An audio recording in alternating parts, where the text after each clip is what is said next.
వాస్తవాలపై ఒక సూచనలతోటి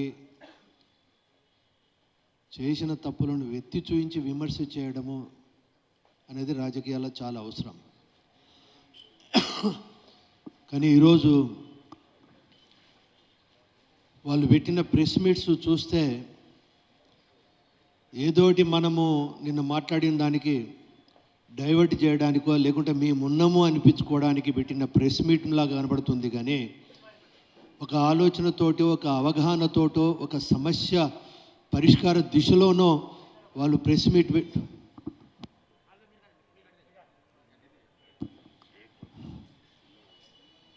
ఇప్పుడు లైట్ బంద్ చేసిన ఎవరు తమ్ముడు బాగుంది, అది ఇప్పుడు ఇట్లా సరిపోతుంది కదా.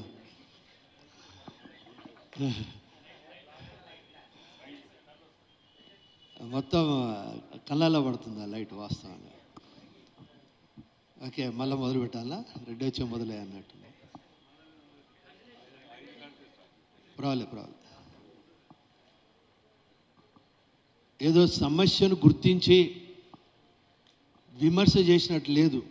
ప్రజలలో మనం ఏమి మాట్లాడుకుంటే చులకనైపోతాం కావచ్చు, మన ఉనికికే ప్రమాదం కావచ్చు అని ఒక ఆలోచనతోటి మాట్లాడిన మాటలుగా కనబడుతుంది. కానీ ఒక ఆలోచనతో కూడిన విమర్శ కానీ ఆలోచనతో కూడిన ప్రెస్ మీట్ కానీ అనిపించడం లేదనేది చాలా స్పష్టంగా కనబడుతుంది.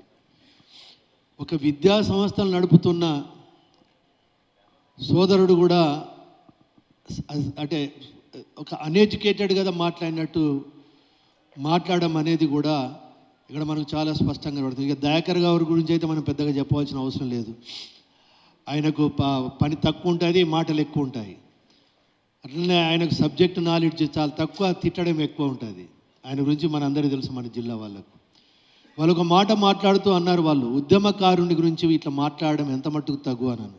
అసలు ఎవరు ఉద్యమకారుడు? నాకు ఒక విషయాన్ని స్పష్టంగా వాళ్ళు చెప్పవలసిన అవసరం ఉంది.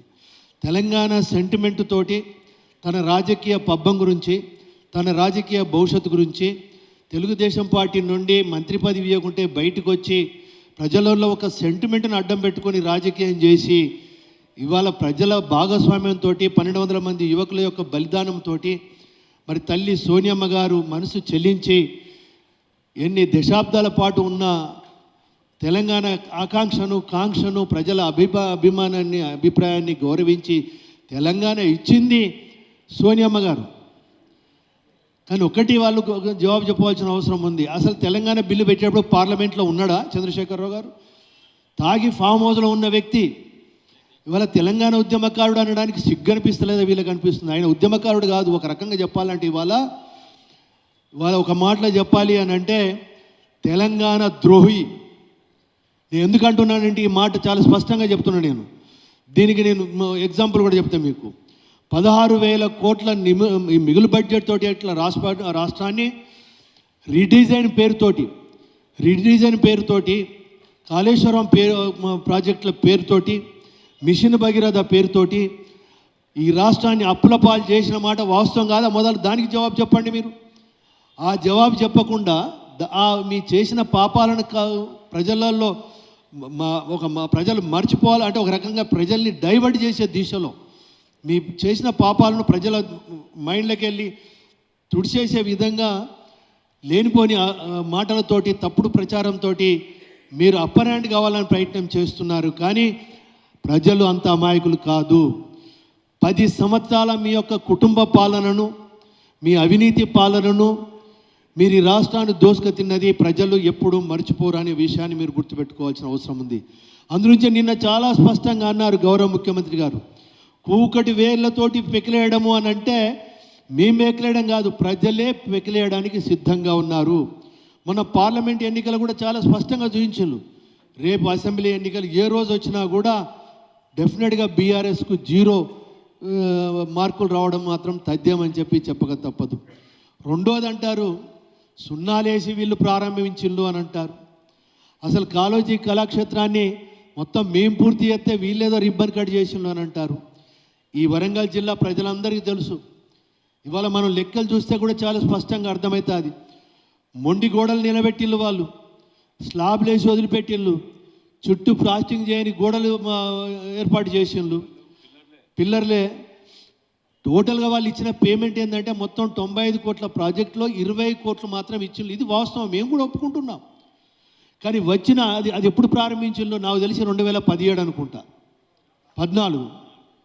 2014లోనే 10 సంవత్సరాలు నీ ఇల్లు కట్టుకోవడానికి 100 కోట్లు ఉన్నాయి, కాళేశ్వరం ప్రాజెక్టు పేరు చెప్పి 1000 కోట్లు దోసుకోవడానికి నీకు ఉన్నది. కానీ ఇవాళ కాళోజీ నారాయణరావు గురించి చాలా గొప్పగా మీరు మాట్లాడుతున్నారే, కానీ ఆయనకి ఇచ్చిన మీ గౌరవం ఏంటి అని చెప్పి ఒకసారి ప్రజలు ఆలోచించవలసిన అవసరం ఉంది. అంటే 10 సంవత్సరాలలో తిప్పి కొడితే 20 కోట్లు మాత్రమే ఖర్చు పెట్టిందిలే. ప్రతి సంవత్సరం మీరు 2,80,000, 2,50,000 అని చెప్పి కోట్లు అని చెప్పి 2,50,000 కోట్లు అని చెప్పి బడ్జెట్ ప్రవేశపెట్టిన వ్యక్తులు, మరి తెలంగాణ ఉద్యమానికి ఆద్యుడు, అన్ని విధాల సహకరించిన వ్యక్తే కాకుండా ప్రజలలో ఒక చైతన్యం తీసుకొచ్చిన కాళోజీ నారాయణరావు గారి యొక్క కళాక్షేత్రానికి 20 కోట్లు మాత్రమే ఖర్చు పెట్టి మేమేదో చేసినామంటున్నారే. కానీ ఈ యొక్క 10 నెలల కాలంలో, అది ముఖ్యంగా గౌరవ ముఖ్యమంత్రి గారు జిల్లా పర్యటనకు వచ్చి, ఈ అర్బన్ వరంగల్ పర్యటనకు వచ్చి పోయిన తర్వాత ఇచ్చిన పేమెంటు 45,000 కోట్లు ఒకటి, 45 కోట్లు ఒకటి. ఆగండమ్మా, కాళోజీ నారాయణరావు గారి యొక్క కళాక్షేత్రానికి పే చేసిన పేమెంట్ నేను చెప్తున్నాను. 45 కోట్లు ఒకటి.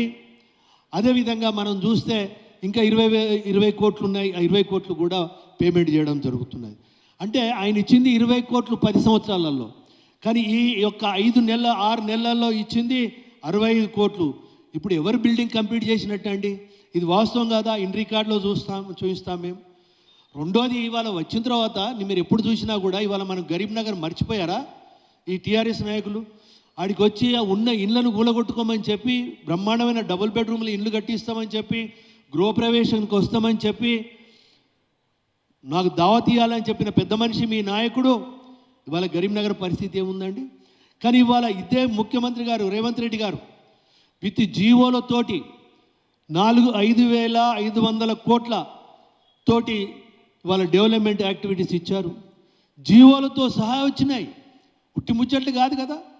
మరి అసోంటి పెద్ద మనిషిని పట్టుకొని, ఈ యొక్క వరంగల్కు ఒక వరాలు కురిపించిన పెద్ద మనిషిని పట్టుకొని వరంగల్ జిల్లా అభివృద్ధికి ఆర్టీసీ కృషి చేస్తానని చెప్పి ఇప్పటి వరకు చేసినవి కూడా మనకు ప్రత్యక్షంగా కనబడుతుంటే, ఇవాళ మీరు ఈ విధంగా దిగజారుడు రాజకీయాలు మాట్లాడడం ఎంత మట్టుకుని అని చెప్పి నేను అడుగుతున్నాను. అదే కాకుండా ఇవాళ మీరు ఒక ఆలోచిస్తే స్మార్ట్ సిటీ గురించి కానీ, అండర్ డ్రైనేజ్ సిస్టమ్ కానీ ప్రతిసారి మాట్లాడింది. మీరు 10 సంవత్సరాలు మీరు చేసింది ఏంటి? కనీసం మాస్టర్ ప్లాన్ ఒక అప్రూవల్ చేయలే మీరు. ఖాళీ ఒకటి ఏంటి అంటే ఒక జీవో ఇచ్చేసేసి దాని ప్రకారము ఇక్కడ ఇల్లు కట్టొద్దు, ఇక్కడ రోడ్ వస్తుంది అని చెప్పి రాజకీయాలు చేసేళ్ళు. కానీ మీరు అసలు మాస్టర్ ప్లాన్ మనము ప్రభుత్వ పరంగా ఆమోదం పొంది ప్రజల సమక్షంలో పెట్టారా? కానీ ఇవాళ మేము సహచర శాసనసభ్యులు అందరము, మంత్రి గారు అందరం కలిసి మా ఇన్ఛార్జి మంత్రి దగ్గర కూర్చొని, మరి ముఖ్యమంత్రి గారి ఆదేశాల మేరకు కూర్చొని దాన్ని ఫైనల్ చేసి ఇవాళ మరి గెజెట్ నోటిఫికేషన్ సహా ముందు పెడితే అది మర్చిపోయి మాట్లాడుతున్నారే. ఇదెంత మట్టుకు న్యాయము? రెండోది, ఇవాళ 4,400 కోట్ల పైన అండర్ డ్రైనేజ్ సిస్టమ్ గురించి స్మార్ట్ సిటీ డెవలప్మెంట్ గురించి ఇస్తే ఇవాళ మీరు ఈ విధంగా మాట్లాడుతున్నారు. ఇంతకుముందు మా సోదరుడు చెప్పాడు, ఇవాళ ఆ రోజు ఏమన్నారు, ముఖ్యమంత్రి ఎష్యూరెన్స్ అని ఒకటి అన్నారు, అదేవిధంగా ప్రజాపాలన అని చెప్పి ఒకటి అన్నారు, ఏమన్నారు, అది ప్రగతి పాలన ఏదో అన్నారు, పట్టణ ప్రగతి పనులు చేయండి అని అన్నారు. ఇచ్చారా మీరు పేమెంటు? దగ్గర 185 కోట్లు ఇవాళ పెండింగ్ బిల్స్ అన్ని క్లియర్ చేయడానికి ఇవాళ ఈ గవర్నమెంట్ చేసింది మీరు. పాపం దాంట్లో బలైంది కూడా ఎవరు? మీ కార్యకర్తలతోటే, మీ వాళ్ళే. అయినా మేము మానవత్వంతో మనం ప్రభుత్వంలో ఉన్నప్పుడు మనం బాధ్యతగా అని చెప్పి ఇవాళ వాటికి కూడా జీవో ఇచ్చి, ఒక రకంగా చెప్పాలి అంటే మీ వల్ల నష్టపోయి కుటుంబాలు చెల్లచెదరు అయినా కూడా ఆర్థికంగా దెబ్బతిన్న వాళ్ళను కూడా ఈ ప్రభుత్వం కాపాడింది అని అంటే దానికి కృతజ్ఞతలు చెప్పవలసిన అవసరం ఉంది. నాకు పొద్దున్నే మా రాజన్న అన్నాడు, ఇవాళ దయాకర్ రావు గారు వాళ్ళు మీ ప్రెస్ మీట్ పెడుతున్నారంటే వాళ్ళని నేను అనుకున్నా, మేము చేయలేని పని మీరన్నా చేసిండ్రు అయ్యా ముఖ్యమంత్రి గారు అని అభినందనలు తెలియజేస్తారు అనుకున్నాను. కానీ ఇంత దిగజారి, ఇంత దయ్యాలే వేదాలు వల్లించినట్టుగా ఏదో మరొక్కసారి ప్రజలను మభ్యపుచ్చడానికి ప్రయత్నించడం అనేది ఇది ప్రజలు హర్షించరు. ఇవాళ ప్రతి ఒక్కటి, ఇవాళ టెక్స్టైల్ పార్క్ గురించి కూడా ఒక ఇండస్ట్రియల్గా డెవలప్డ్ కావాలి అని చెప్పి అక్కడ సమస్యలు తెలుసుకొని వచ్చి 5 నెలల కింద వచ్చారు, వాగ్దానం ఇచ్చారు. ఇవాళ జీవోలు ఇవ్వడమే కాకుండా ఇమీడియట్ ఫండ్స్ రిలీజింగ్ కూడా చేసి పనులు ప్రారంభించండి అని చెప్పడం జరిపోయింది. ఎయిర్పోర్ట్ గురించి ఎన్ని శతాబ్దాలుగా జరుగుతుందండి? 10 సంవత్సరాలు ఏం గడ్డి వీకిన్లా మీరు? కనీసం జిఎంఆర్ దగ్గర నుండి ఎన్ఓసి కూడా తీసుకురాని దద్దమ్మలు మీరు. ఇది వాస్తవం, it is the recorded evidences ఉన్నాయి. ఇవాళ జిఎంఆర్తో ఒప్పించి ఇవాళ ఎన్ఓసి తీసుకొచ్చి ఇవాళ భూ సమస్య కూడా పరిష్కరించి ఎన్నిసార్లు సర్వే చేసిందండి మీరు? 205 కోట్లు ఇవాళ వాళ్లకు డబ్బులు కూడా అలొకేట్ చేసి జీవో ఇస్తే అభినందించేది పోయి మీరు ఆ తిట్ల పురాణం ఏంటి, ఆ మాటల విధానం ఏంటి, ఆ సభ్యత సంస్కారం మర్చిపోయి మాట్లాడుతున్నారే.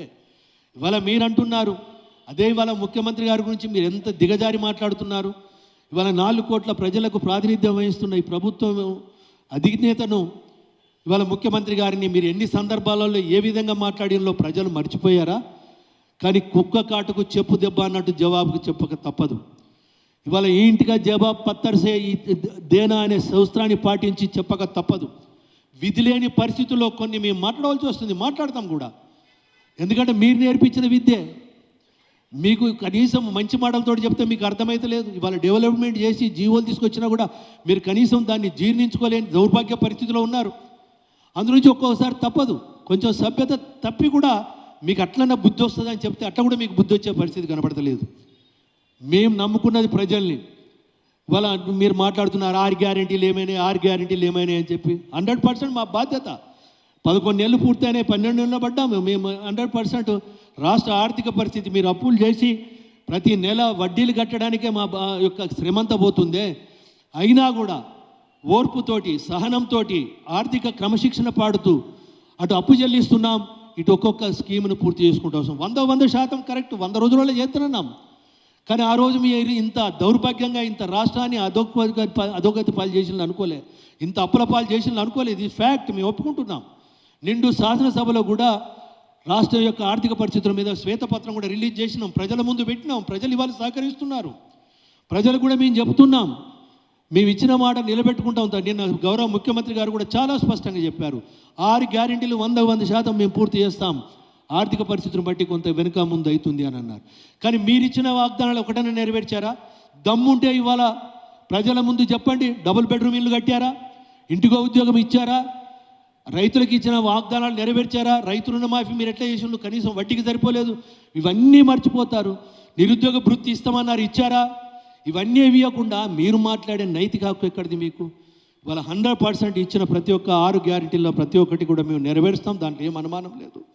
ఇప్పటికి కూడా ఒక సభ్యత సంస్కారంతో మాట్లాడండి, ప్రభుత్వానికి మంచి సూచనలు చేయండి. గౌరవ ముఖ్యమంత్రి గారు చాలా సందర్భాల్లో చెప్పారు, మీరు హైడ్రా గురించి మాట్లాడినా రండి, మీరు ఏమైనా ఉంటే సూచనలు చేయండి అని అన్నారు. మూసీ యొక్క పక్షాల గురించి కూడా చాలా స్పష్టంగా చెప్పారు, మీరు ఇవ్వండి, సూచనలు ఇవ్వండి, మేము పాటిస్తాము అని అన్నారు. మీరు అంతెందుకంటే కనీసం ధర్నాలు చేసుకొని ఇచ్చిందండి. మీరు ఏ రోజన్నా ధర్నా చౌక్ను ఎత్తేసిన దుర్మార్గులు మీరు.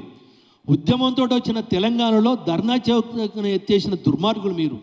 అలాంటి వాళ్ళు మాట్లాడే నైతిక ఎక్కడ? మేము ఎవరిని అరెస్ట్ చేయలేదే. కానీ ఆ రోజు మాకు ఏ ప్రోగ్రాం ఉన్నా కూడా గృహ నిర్బంధాలు చేసిన మా విషయాలు మర్చిపోయారా? కానీ ఇవాళ ఈ ప్రభుత్వము ప్రజాస్వామ్యాన్ని గౌరవించి మాట్లాడే స్వేచ్ఛ ఇచ్చింది, నిరసనలు తెలియజేసే స్వేచ్ఛ ఇచ్చింది. కానీ మీరేం చేస్తున్నారు? గుండాలను ప్రోత్సహించి పెట్టుబడులు పెట్టి అధికారుల మీద, ఐఏఎస్ ఐపీఎస్ ఒక గ్రూప్ 1 ఆఫీసర్స్ మీద రాళ్ల దాడులు చేయిస్తున్నారు. ఇది మీ సంస్కృతి, ఇది అవునా కాదా? ఇవాళ కేటీఆర్ఏ స్వయంగా ఉన్నాడని చెప్పి చాలా స్పష్టమైన సాక్ష్యాలతో సహా బయటపడుతుంటే కూడా మీరు ప్రజల్ని డైవర్ట్ చేయడానికి మాట్లాడుతున్నారు. కానీ ప్రజలు, విద్యావేత్తలు, విచక్షణ గల వ్యక్తులు తప్పకుండా మాకు ప్రజల మీద సంపూర్ణమైన నమ్మకం ఉంది. ప్రజలకు మేము జవాబుదారీ, ప్రజలకు ఎప్పటికీ మేము జవాబు చెప్పడానికి సిద్ధంగా ఉన్నాం. Thank you. మీరు తెలుగులో అనర్గళంగా రాయగలరా? స్పష్టంగా మాట్లాడగలరా? మాటలకు తగ్గట్టు అభినయించగలరా? అయితే ఇంకెందుకు ఆలస్యం? క్యూన్యూస్ మీకు ఒక మంచి అవకాశాన్ని ఇస్తుంది. క్యూన్యూస్ లో పనిచేయటకు లేడీ యాంకర్స్ కావాలను సంప్రదించవలసిన నెంబర్ 8688926084. qnewsads@gmail.com ను సంప్రదించండి. లైక్ చేయండి.